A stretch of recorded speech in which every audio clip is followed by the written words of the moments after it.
"Where are you now?" I asked as I watched a baseball game with my brother. That's when my certainty about my husband's lies solidified. His brother wasn't in any condition to watch a baseball game right now. Once I realized all of this, I resolved to take revenge on my husband. I found unlikely allies for this. My name is Sarah. I'm 27 years old, a nurse at a university hospital.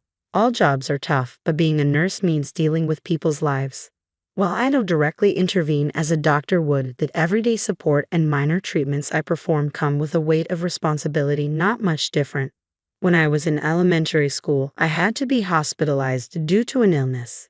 Despite being young, I felt a lot of anxiety, crying alone when my parents couldn't visit me due to work. But the nurse who cared for me saved my heart during those times. "Sarah, it's okay if you don't hold back when you're feeling lonely. It's definitely going to get better. Let's hang in there a little longer," she'd encourage me every day. Thanks to her, I overcame the hardships of my hospital stay. After being discharged, I admired her and decided to become a nurse. I studied hard to achieve my dream, and now it's been 5 years since I've become a nurse. The job is certainly challenging, but every time I see a patient smile, I genuinely feel glad to be doing this work. I'm fortunate to have my current job, and one of the reasons is my husband, Bob, whom I married a year ago. I first met Bob at a party, and once we started talking, we found out we had a lot in common. We hit it off pretty quickly, leading to us dating. After 2 years of dating, he proposed to me. "I love you, Sarah. You put your heart and soul into everything you do. I want to spend the rest of my life with you," he said. "Are you sure? Do you really want to be with me?" I asked. "Why would you even question it? I want to be with you because you're Sarah. So I want you to get married to me," he replied. "Yeah, I want to be with you too, Bob," I said, and we officially tied the knot a year ago. But there's one thing that's been bothering me. He doesn't get along well with his parents. Ideally, we would have wanted to hold our wedding ceremony when we got our marriage license, but he refused. He didn't want to have anything to do with his parents. So when we went to pay a visit to his parents to announce our marriage, it was hard to set a date. We somehow managed to pay a visit, but my husband was in a bad mood the entire time, and we only stayed for 30 minutes. We ended up getting married without having much of a conversation with my in-laws. Of course, I'd like my in-laws to attend our wedding ceremony too. So, I decided to be honest about how I feel. "Bob, can we talk for a moment?" I asked. "What's up?" he replied. "It's about your parents. We also have the ceremony to think about, so I think we should go see them and have a proper discussion," I suggested. My husband let out a deep sigh and responded with an annoyed expression. "Didn't I tell you before that I don't want to talk about my parents? As far as I'm concerned, I don't care if we don't invite anyone to our wedding. But we should at least invite your parents, Bob. That's enough. If you insist on having family members there, we can just ask my brother. Isn't that good enough?" I reasoned. "Well, I'd love to have your brother attend, but you're really persistent, Sarah. This is a matter of my family, so please don't meddle too much," he said with another sigh before leaving the living room.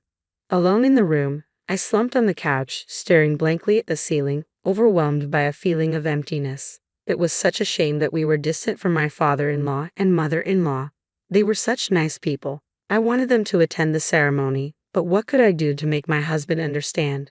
Even after countless attempts, whenever I suggested, "Let's go see your parents," my husband flat out refused. At some point, he would get angry just by mentioning them. One day, my brother-in-law and his wife were coming to visit us at our apartment. We had dinner together once when we reported our marriage, but although they lived in a neighboring city, it was the first time they visited us since our marriage.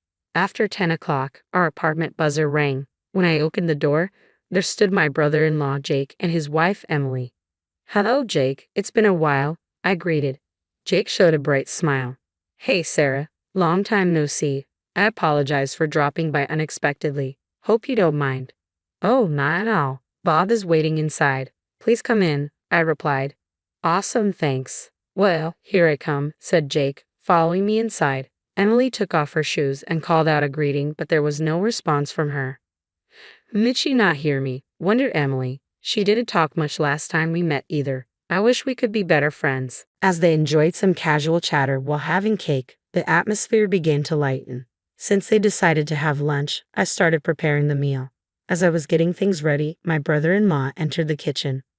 "Sarah, I heard from our folks you haven't visited home since you got married, he remarked. Ah, yes. Well, it's Bob, isn't it? He doesn't get along well with Dad, right? I admitted. That's right. I want my in-laws to come to our wedding, but Bob is hesitant, I confessed.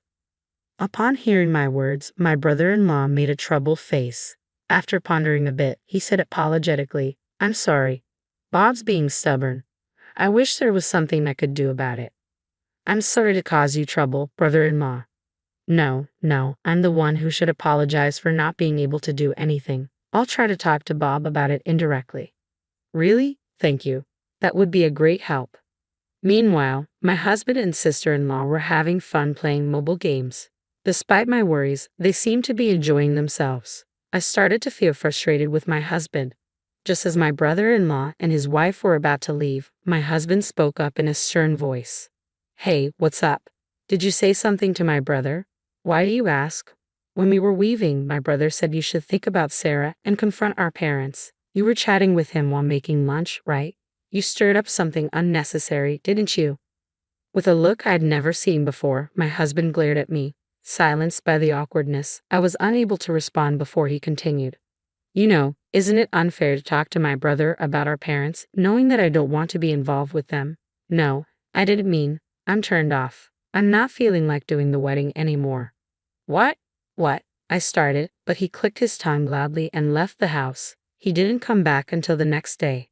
Since that day, my relationship with Bob has been strained. Our conversations dwindled to the bare minimum, and the once light-hearted atmosphere was gone.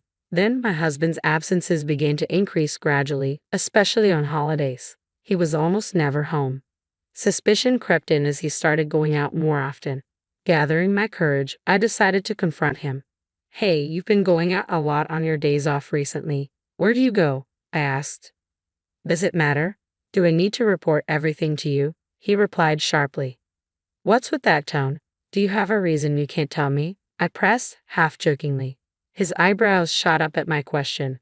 Flustered, he stammered. I've been going to my parents' house. Parents' house? Bob's, I clarified, surprised.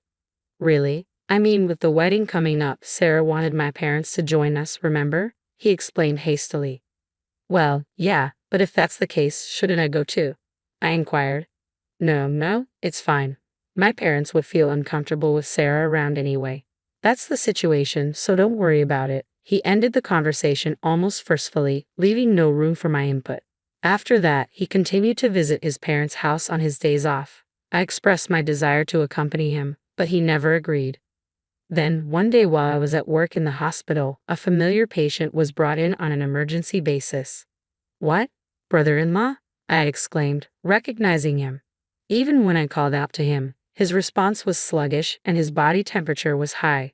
He was also having mild convulsions. According to the doctor, it was probably heat stroke. I quickly tried to call his wife, but there was no answer, just continued ringing. I was sure his wife was a homemaker, so why wasn't she picking up the phone, especially when my brother-in-law was in such a condition? What should I do? But panicking won't help. I decided to switch gears and call my husband. However, like my brother-in-law's wife, he didn't pick up the phone. My husband should be at his parents' house today, so I decided to try calling their house. Since our marriage, I haven't been able to meet or even properly talk with my in-laws. They might not think highly of me, but I can't care about that right now. When I dialed the landline of their house, after a few rings, my mother-in-law picked up the phone. This is Sarah. I apologize for not being in touch for so long, mother-in-law. Oh, Sarah, it's been a long time. Have you been doing well? Yes, thanks to you. I'm sorry I haven't been able to visit. Don't worry about that. I'm glad to hear you're doing well, Sarah. And is Bob doing well? Yes, he's well. Wait, what? I was taken aback by my mother-in-law's words. My husband should be at his parents' house right now. Confused, I hesitantly asked my mother-in-law, Mother-in-law, isn't Bob there now? Bob? I haven't seen him since he introduced you when you got married. What? I thought he's been visiting almost every week. There's no way you know Bob dislikes us, don't you, Sarah? My husband hadn't been going to his parents' house. What does this mean?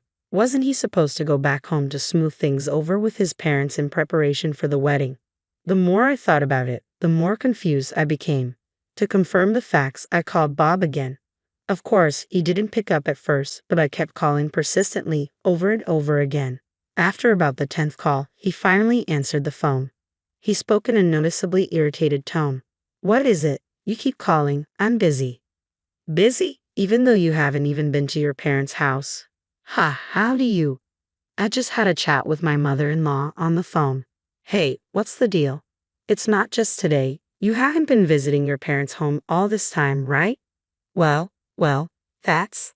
Explain it properly. Where are you right now? As I waited silently for his answer, my husband nonchalantly said, I'm watching baseball with Jake. Baseball? Yeah, you can hear it, can't you? The cheaters of watching the game. Jake and I are having a blast right now. At that moment, waves of pent-up anger overtook my restraint. Indeed, behind my husband, lively voices could be heard. Judging from the sounds, it seemed true that they were at a baseball game. But that's not the issue. The main issue was that my husband was lying big time. How should I confront him, holding back my anger? I pondered for a moment, then spoke up. Hey Bob, how long are you going to be on the phone? Emily, my sister-in-law, whose voice I could recognize through the phone, chimed in. There was no mistaking it since we just met the other day. Realizing that the call had been disconnected and only the busy signal was echoing in my ear, I understood. Everything was a lie. I couldn't forgive this. At this rate, I'll corner him by any means necessary. With a newfound resolve, I headed to Jake's place. Fortunately, his condition had already stabilized and he was sleeping soundly. Just as I was about to leave the room, opening the door, a voice came from behind me. Sarah? Oh, Jake, are you okay? I asked. Yeah, I'm fine. It was a heat stroke, huh? I was feeling sluggish, but I was so busy that I didn't have time to hydrate. Please be careful. I was really surprised when you were brought in. Ha, sorry. So why are you here, Sarah? Jake inquired. Oh, well, actually, I began.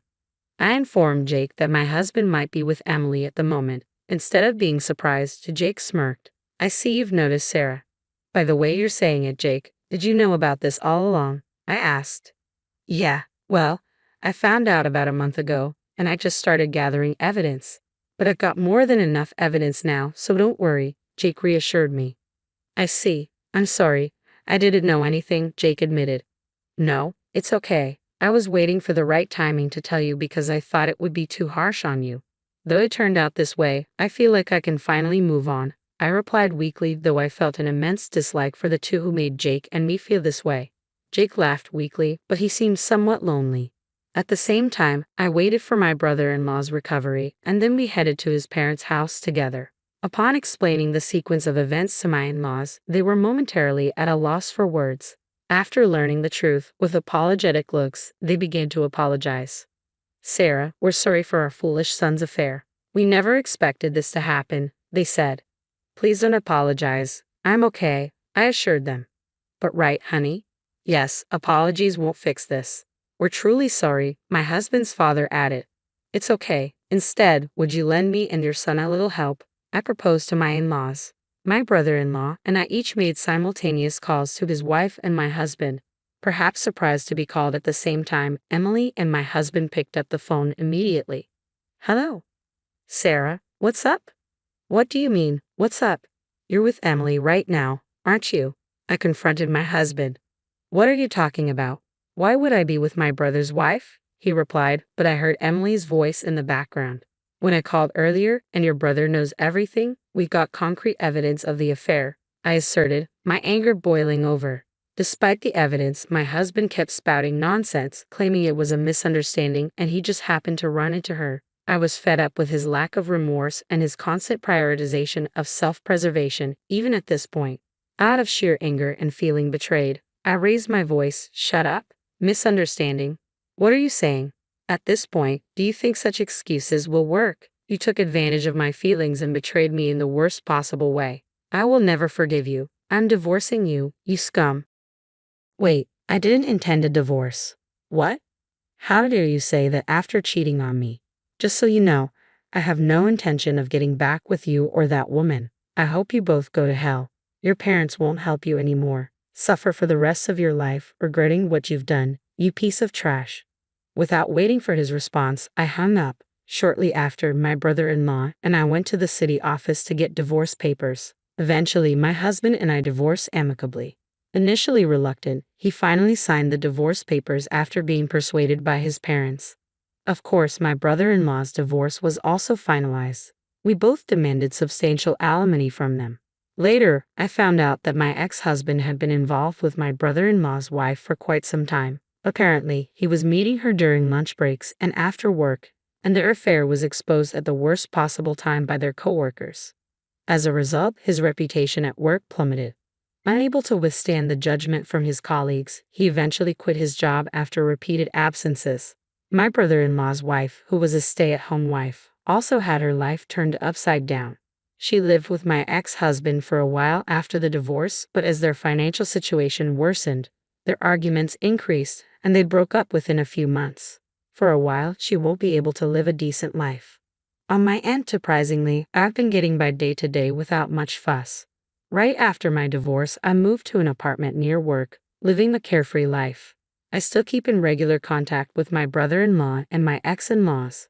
Where I am today is thanks to them. They will always be important people to me, and that will never change. I'll make sure to live in a way that won't bring shame to them. I'll prove that I can be happy on my own. That's the solemn promise I made to myself.